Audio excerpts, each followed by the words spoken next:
Dit is vandag Vrydag 24 April. Baie welkom by hierdie luistermeditasie in Paastyd. Die skrifgedeelte waarby ons vandag gaan stilstaan, is Handelinge 4 vers 5 tot 12. Ons gaan dit lees in die 83 vertaling. Ek nooi jou vandag uit om waar jy is, tot rus te kom, om 'n paar keer lekker diep asem te haal. En wanneer jy gereed is, kan jy jou oë toemaak.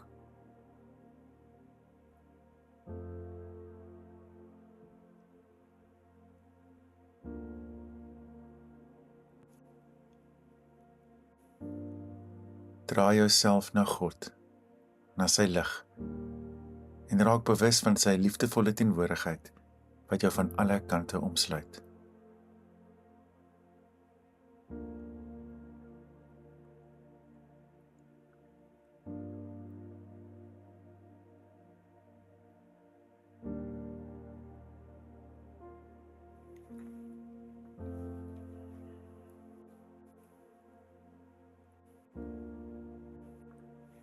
Here God, bron en fontein van alle lewe. Soms voel ek meegesleer deur goedheid en guns, en ander kere voel dit of ek op my knieë moet kruip deur die onkruid, net om naby die stroom te kom, sodat die vars water weer oor my siel kan spoel. Maar Here, maak nie saak hoe verstop ek dink ek is of voel nie. U vloei in elk geval net waar U wil, soos U wil. Onophoudelik, altyd, oral, vars, nuut en verfrissend. Help my, Gees van God, om te kies om meegesleer te word deur die stroom van U genade. Ek stel myself opnuut oop om saam met U Gees te vloei.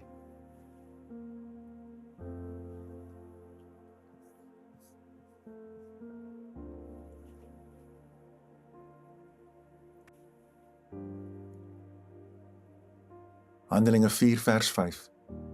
Die volgende môre het die raadslede, die familiehoofde en die skrifgeleerdes in Jerusalem vergader. Ook die hoëpriester Annas en Kajafas, Johannes, Alexander en al die ander lede van die hoëpriesterlike familie was teenwoordig. Hulle het die apostels voor hulle laat bring en ondervra, omdat hulle 'n verlamde man genees het. Deur watter krag en in wie se naam het julle dit gedoen? Toe het Petrus, vol van die Heilige Gees, vir hulle gesê: Raadslede van die volk en familiehoofde, julle verhoor ons vandag oor 'n weldaad aan 'n siek man en oor hoe hy gesond gemaak is. Julle almal en die hele volk Israel moet weet dat dit in die naam van Jesus Christus van Nasaret is, dat hy hier gesond voor julle staan. Die Jesus vir wie julle gekruisig het, maar wat God uit die dood opgewek het. Hy is die klip wat deur julle, die bouers, afgekeur is. Jy's hy die belangrikste klip in die gebou geword. Hy bring die verlossing en niemand anders nie. Daar is geen ander naam aan die mense gegee waardeur God wil dat ons verlos moet word nie.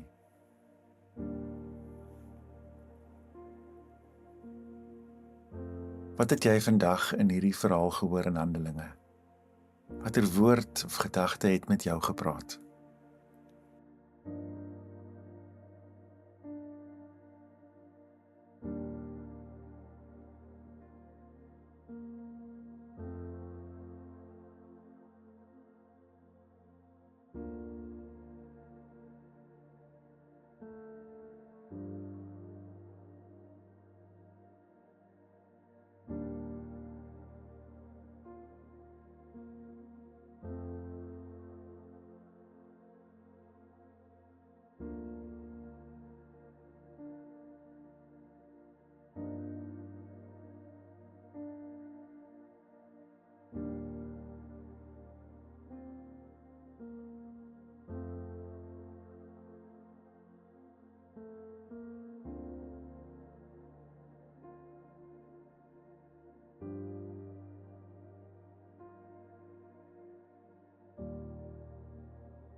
Die besluitnemers en invloedrykes van die dag tree die apostels aan.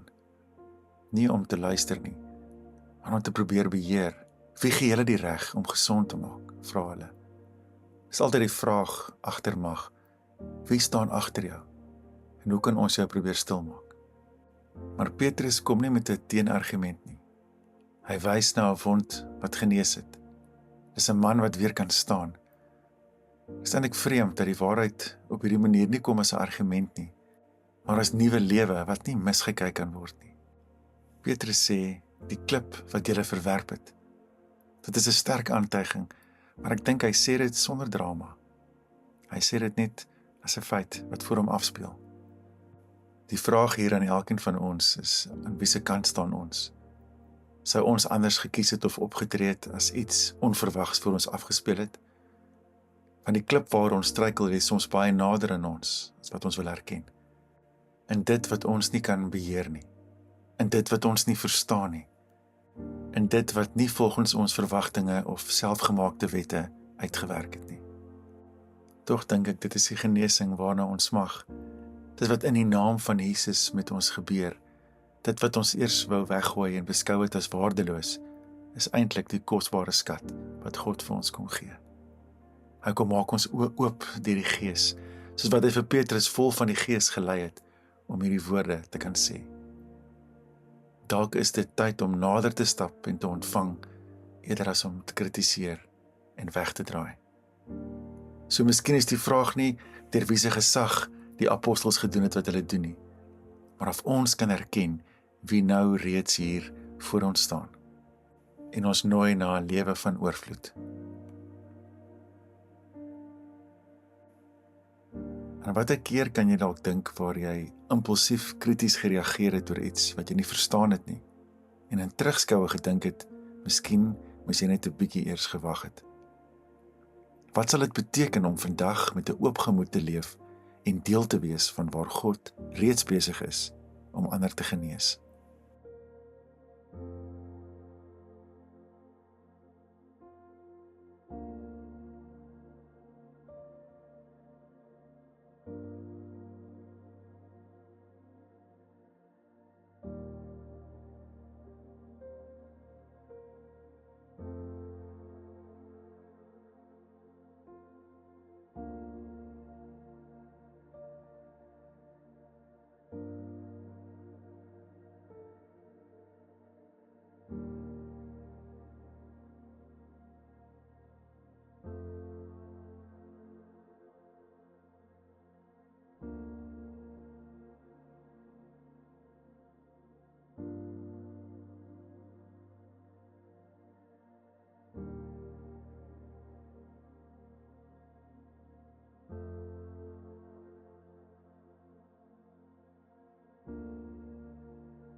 My oupa het altyd gesê, as now, so then.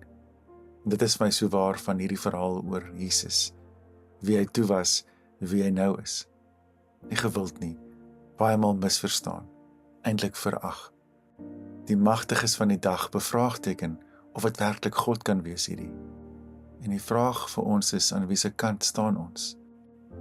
Voeg ons ook ons stem by Petrus en staan ons langs hierdie vreemde, selflose, nederige heerser. En selfs dan moet ons nie onsself te hoog ag nie. Want daar is in ons almal se koppe 'n koning. 'n Koning wat soms maar neerkyk op hierdie Jesus. Wat wonder, is dit werklik die pad waartoe ons geroep word? Dis 'n koning wat maklik wegkruip totdat ons diepste loyaliteit in die lewe getoets word. Totdat dit ons vel raak en vir ons gevra word, in wie se naam doen jy wat jy doen? Ek dink dit is juist dan waar ons net 'n tree moet teruggee.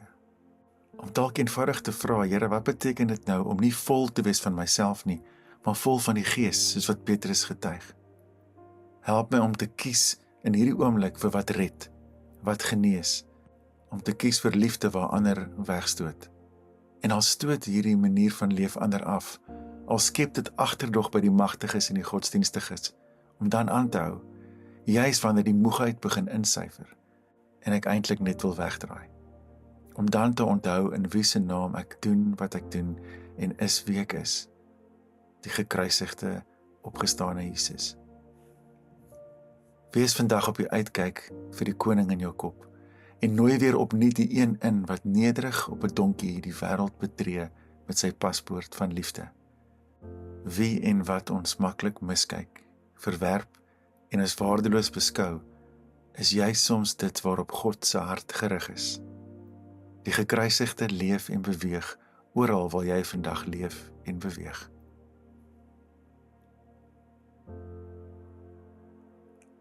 Wat het vandag in jou hart beweeg tydens hierdie meditasie?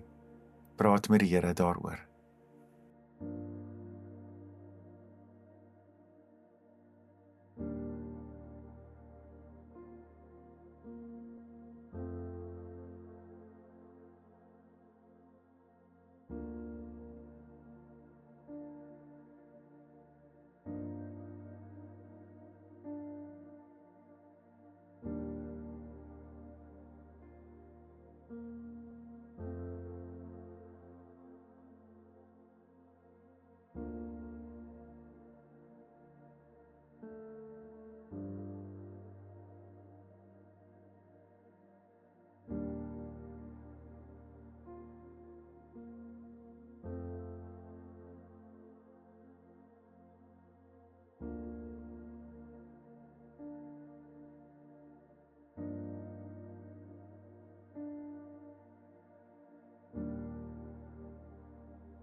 Opgestane Christus, soms staar ek uit asem na die realiteite van die lewe voor my. Ek kan dit nie altyd voel nie, en ek sien nie altyd waar ek U soek nie. Maar ek weet U is soveel meer as my sien en my soek. Here God, blaas vandag nuwe lewe in my, en vul my met genade wat oop en vrylik gee wat ek ontvang. Vul my met vreugde, Here, dat daar altyd 'n nuwe begin is, selfs wanneer ek dink dis die einde. Vul my menswees met U Gees, sodat ek soos Petrus kan onderskei tussen dit wat waardeloos en dit wat waardevol is. Here, maak my oë oop om te sien waar U beweeg en waar U genees. Amen.